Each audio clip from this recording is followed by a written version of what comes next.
Welcome to the latest edition of Paul Walsh Talks Advocacy and Influence, and today I am delighted to be joined by Henrique Burnay, Managing Partner at Eupportunity, a consultancy based in Brussels. Henrique, why don't you start by introducing yourself? Thanks a lot. And well, thank you, Paul, for welcoming me. It's great to be with you and congratulations on what you've done.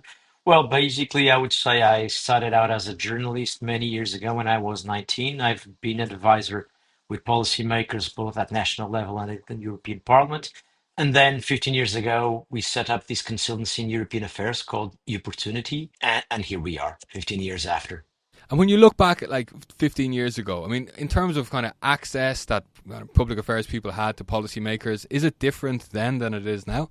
Well, it is, although I do struggle to understand if it's my access that is better, has improved within these 15 years. Now, I would say, well, first of all, I think we took advantage of a circumstance which was important for us. When we started, the president of the European Commission was President Barroso. And I think that helped the Portuguese, and we are Portuguese, and that helped a little bit the Portuguese because it wasn't such a common nationality moving around in Brussels. And back then, that helped. So that's one thing that made our life easier in the beginning. That's one thing on a personal note. Generally speaking, I would say that we had a change of treaty, and that changed the role of the different players.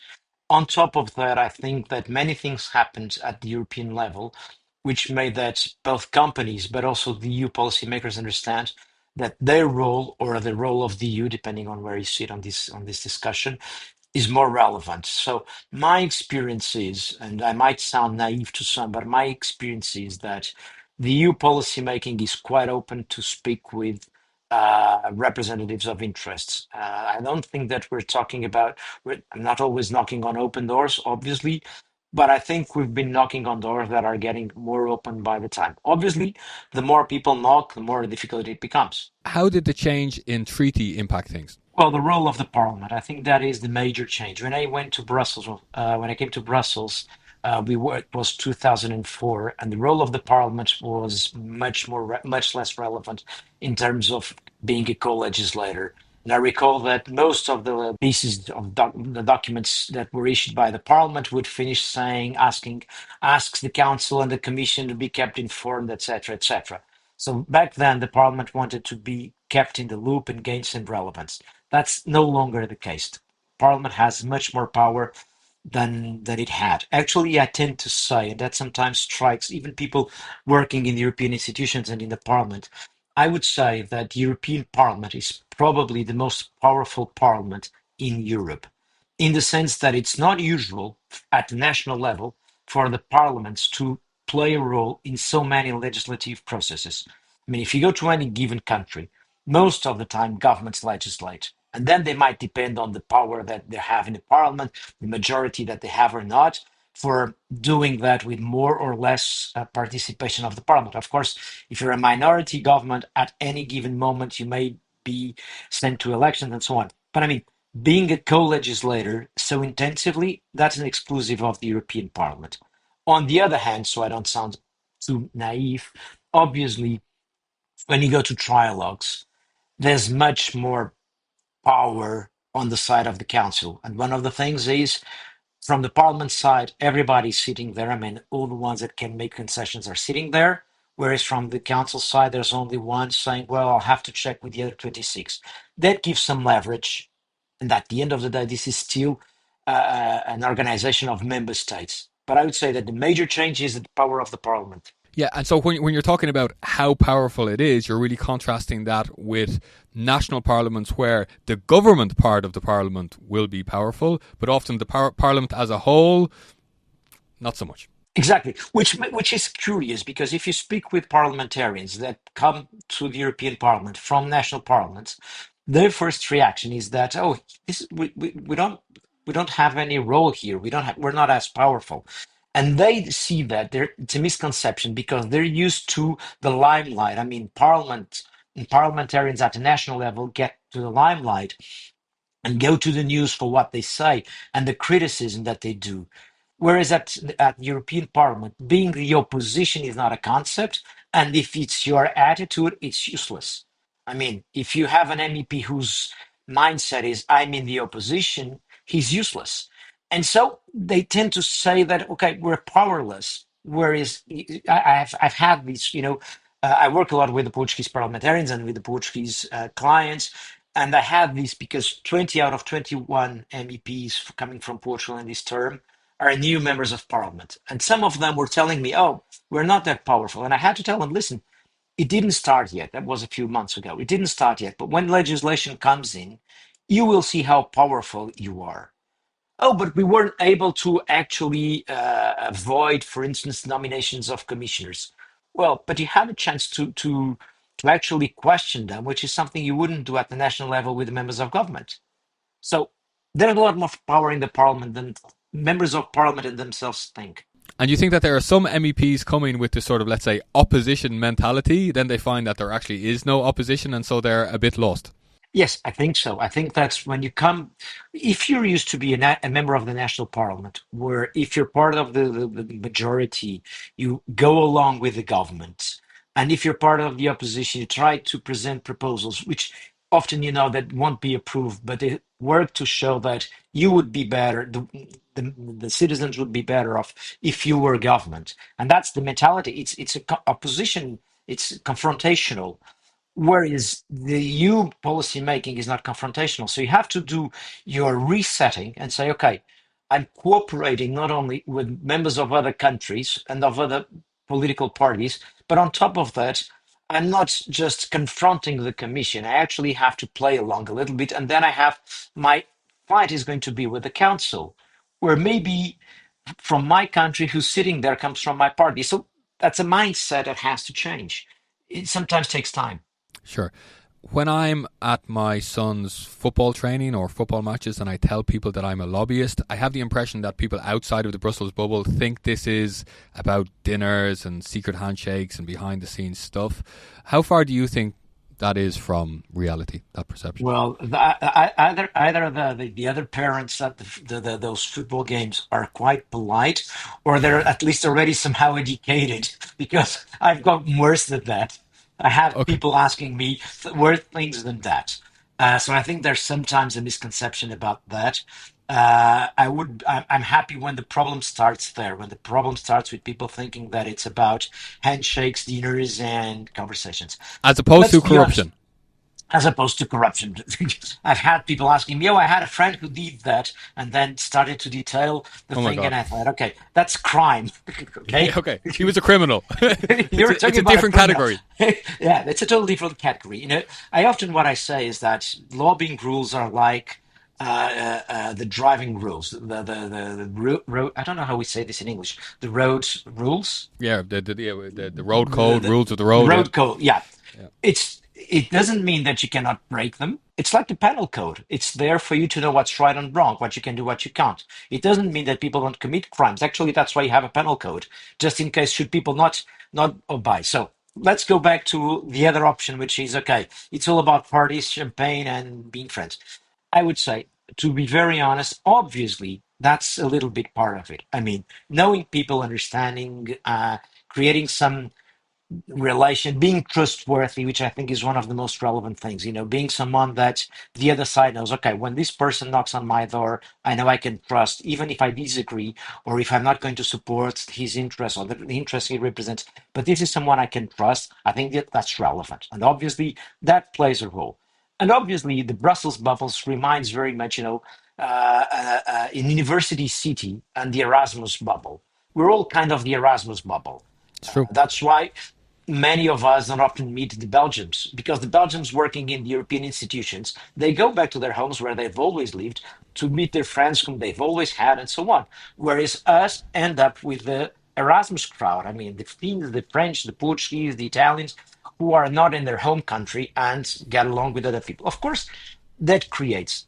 But what I tend to tell my clients when sometimes they say, "Oh, do you know this person?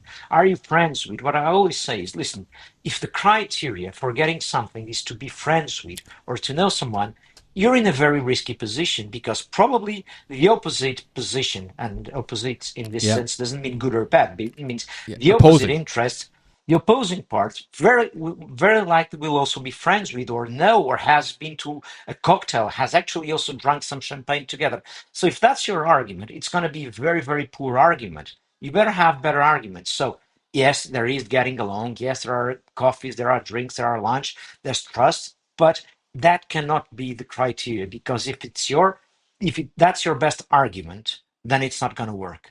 So could you say that, I mean, it is to a certain extent a prerequisite, or you will need to have, let's say, a contact base, but it won't be the thing, the necessary, the sufficient condition, in fact. It won't be the thing that will move the needle on policy making. Exactly, that's my point. It doesn't move the needle. Obviously, sometimes it works, and then it depends. I mean, one of the things that I think is important is to see that the three institutions, and let's just stick with the three main institutions. The three institutions are quite different, and their decision making process and their mindset and the reason why they decide one way or the other differs. Which means that obviously, if you're talking in the council to a permanent representation, they will look at your issue from a perspective which is different from the one of the parliament, and it's going to be different from one of the commission.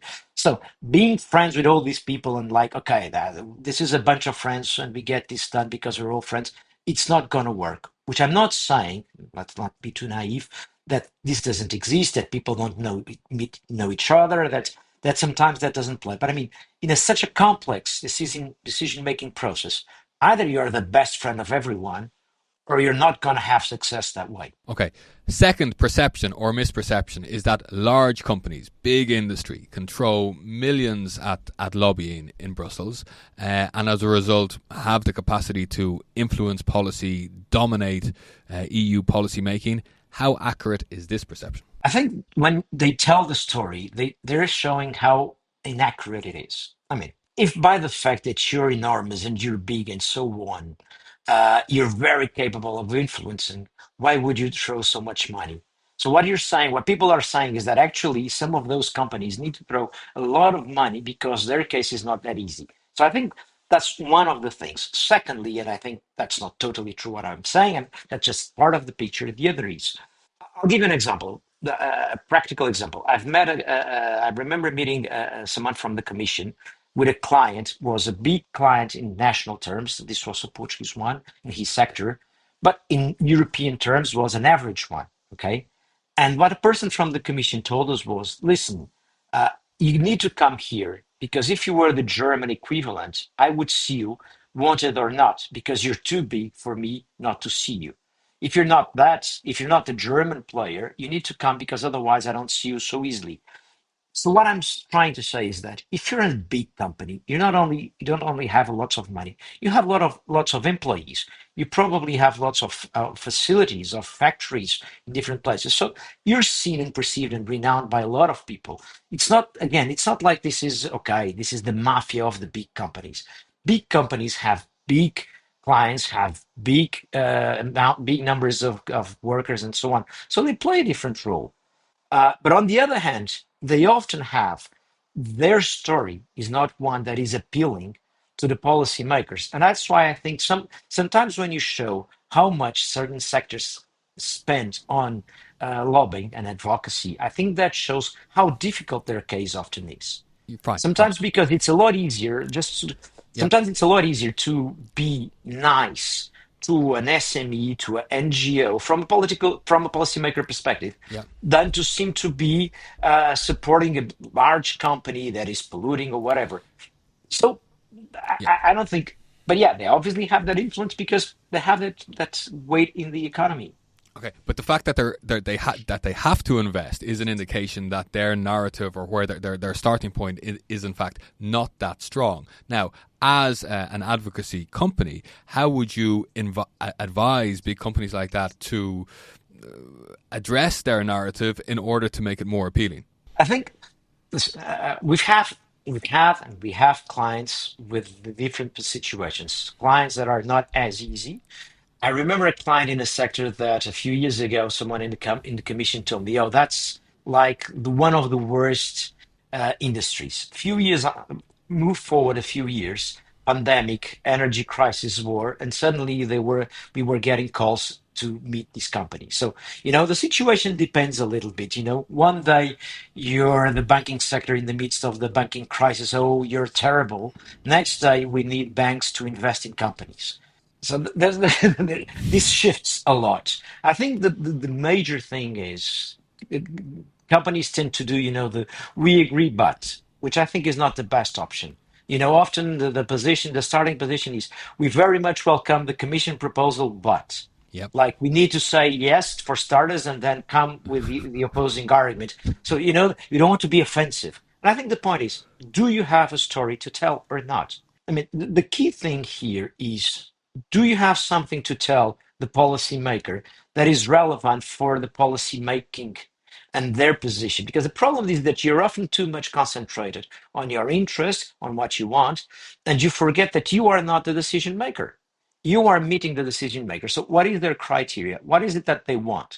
And does your story fit what they want? And if not, how can you adapt your story? Because sometimes, as a company, you need to adapt as well. Okay, but do you think that maybe companies should stop and associations stop framing their approach in the way that you just described, where they look for the positive thing in the legislative proposal and we say, we welcome this in general, but, I mean, I would imagine that policymakers must be sick to death of That's seeing, my point. seeing the That's my point. structure. I'm not saying that you shouldn't do that. But as an alternative, should a company just come in and say, we've just read the proposal and this is what we think? Exactly. That's my point. Right. I think that every time you see a document that says we very much welcome the Commission proposal, and then somehow But it's there's all the wrong. but, you're like, okay, I knew this was coming, and it's a little boring, in Yeah. the sense that, okay, you guys are regulating X. What we want to tell you is that we know this, We, we we, have this, we read this proposal and we don't welcome it at all. or we this don't this welcome, proposal this or proposal is it's unwelcome. rubbish. This is rubbish. One of the curious things is even the current commission sometimes seems to think that its previous proposals were quite rubbish. So they must be surprised that no one told Exactly. them that. Exactly. People are telling them that they're great. What? Weren't you guys telling me this was great? So I think that, kidding aside, what I'm saying is that's so template like, it looks like one of those when you get a CV from someone and and the motivation letter doesn't sound like a motivation at all. It's like, oh, I would very much like to work in your organization. And you're like, could you at least name the organization Yeah, yeah, yeah, so it yeah. doesn't sound copy paste? So what I'm saying is companies should address proposals saying, listen, we know what you want, and we think that if you want this, and this is good, this, and this is bad. Or we know what you want, and we think that's not going to succeed.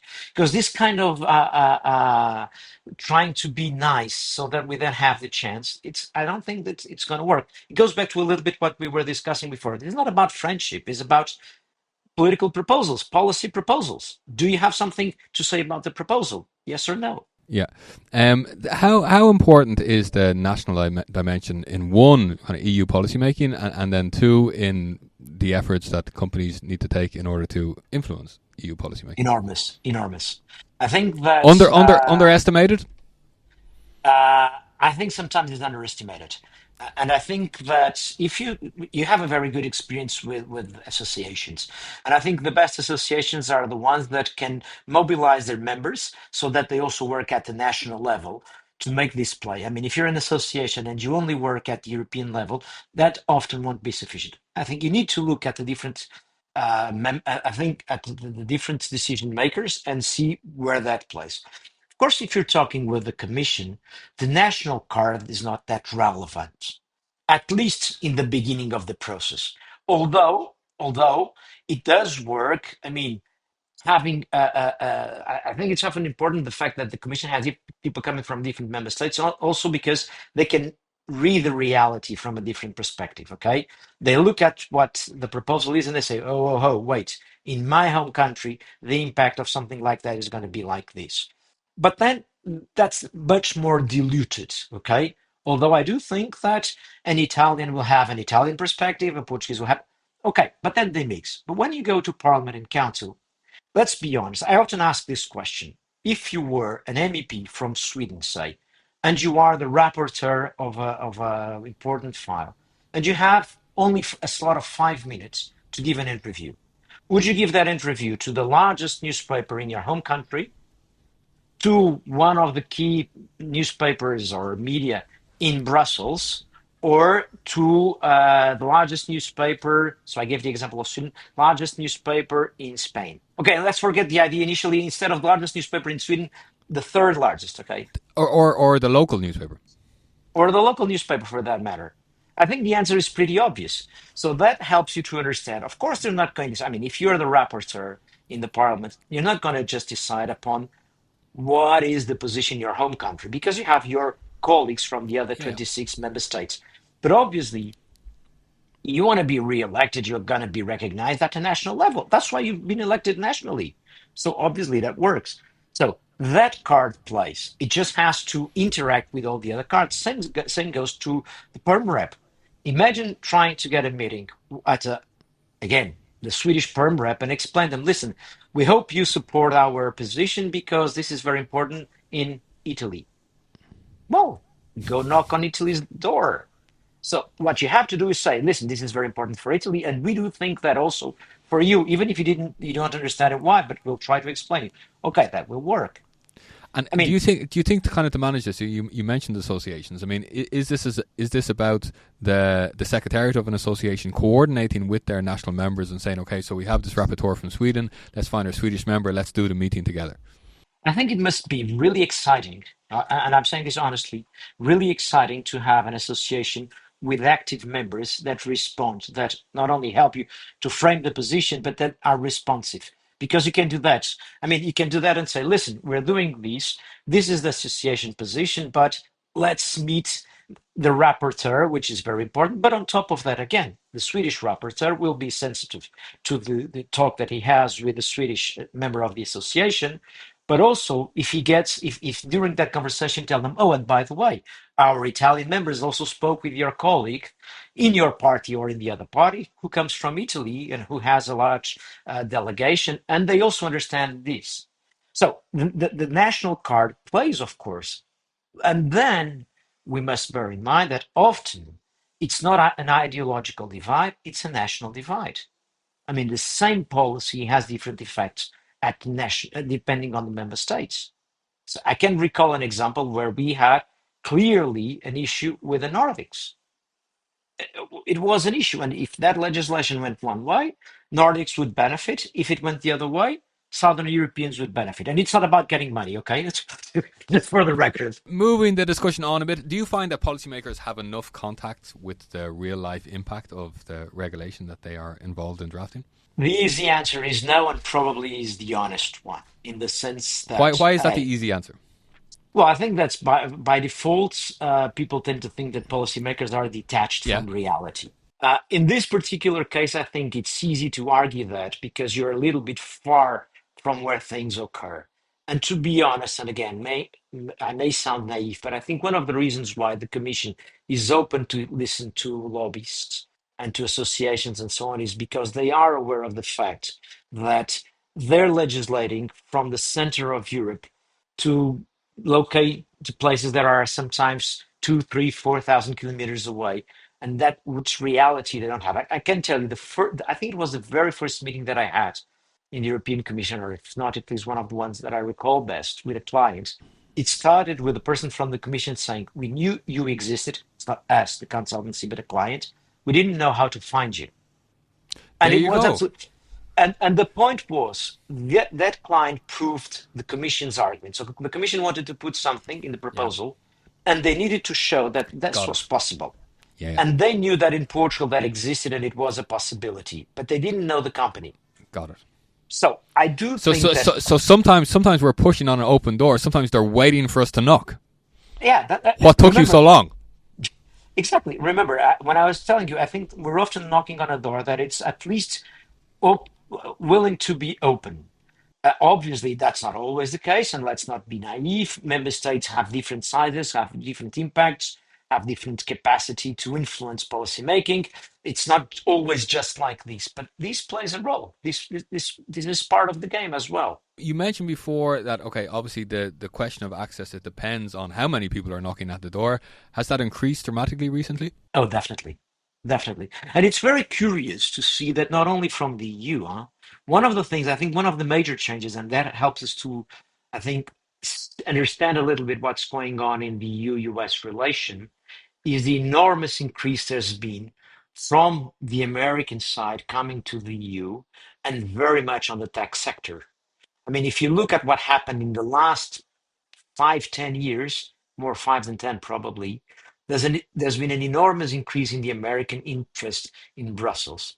And that tells you a story about how relevant EU regulation might be for American companies. Let's say you had to do it all over again. You're in a position where you're starting. You've built a successful consultancy, but let's say you needed to build it all over again. What would you do differently?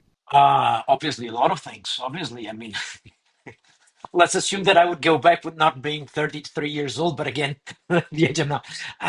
Well, I think that what took me longer was to help companies understand that you can have a voice and that the process is open enough.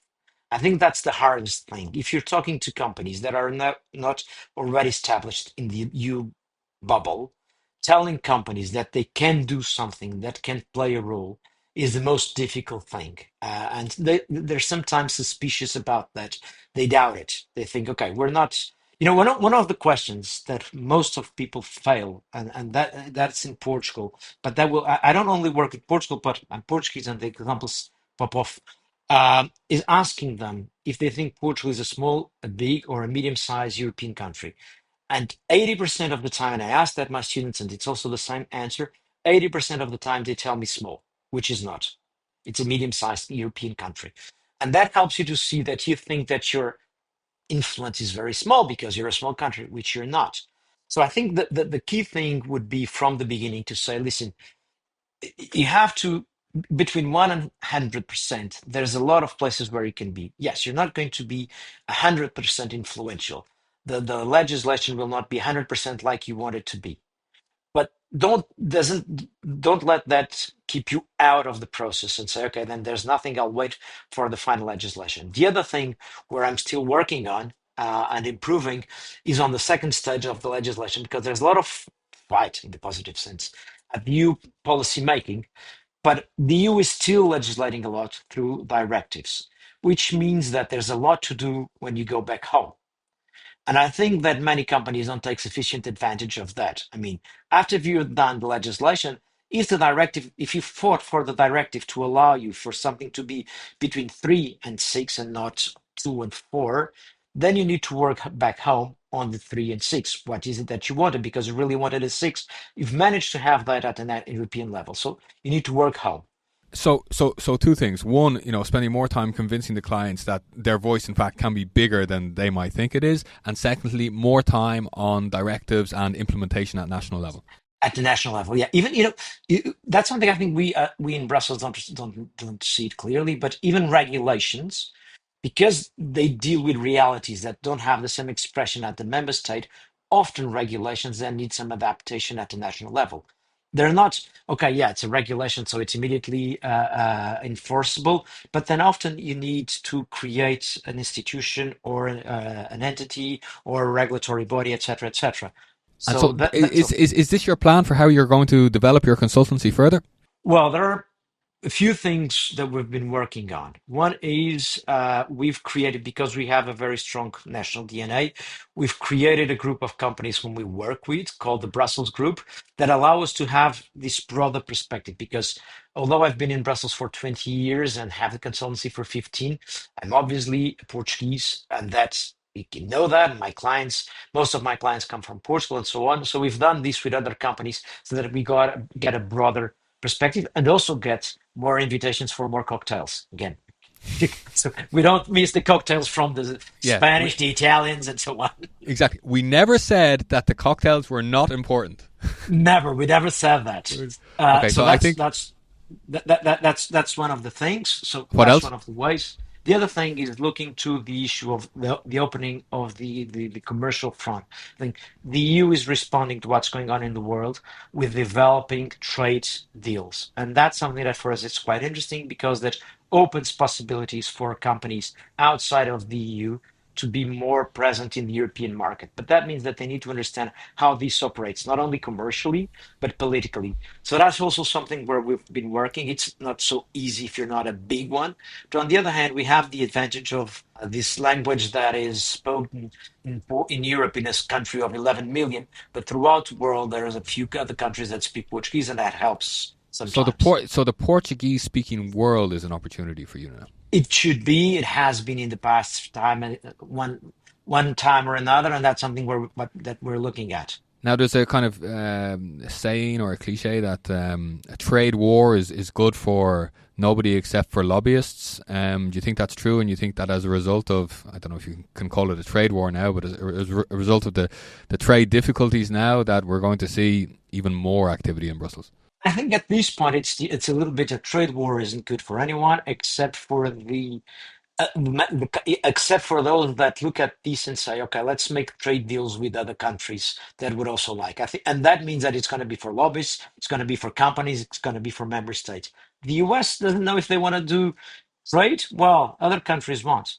Let's look at those, and I think the US in the end will want. Do you see, as a result of kind of the uncertainty now and the fact that trade is kind of the top of, let's say, the geopolitical agenda, and all of the difficulties connected with that, will that increase lobbying activity in Brussels? I think so. I think that should be one of the parts. I mean, if you are an Australian who would like to have more deals with the EU, you should be doing your part of the work in Brussels, along with those Europeans who would like to see that trade deal move on, and so on and so on. If you're the Mercosur, you shouldn't just sit and wait for things to happen. I mean, the deal was closed. We're still a long way from actually signing the deal. So if you are a Brazilian company, you should work with your European counterparts to make sure that those who see an advantage in these will work for it to work to happen. And you know that you will have opposition, and you not don't need to be very creative to imagine where it's coming from. Overall, the picture that you've given in this discussion is that lobbyists are playing a very important role in the democratic process. Is that something that you believe? Well, I'm probably anyone listening to this can guess that I'm probably a bit biased Yeah, on we that are topic. biased. Me too. Having said that, I would put it this way. I've never heard about lobbying in places that are not democracies. And I think that's a key starting point to have this discussion. They call it other things because they are other things that they're done. So I don't pretend to be like, oh, you need me to have democracy. No, but I think that in a democracy, you should have as many voices as possible. And in a good policy making process, you should have the possibility to hear the different interests. And then I often like So the let's say, idea. so we're turning it around the other way. So it's not kind of, democracy is not resulting from lobbying, but if there are lots of lobbyists around, it's a good kind of indicator or a symptom of how democratic the system is.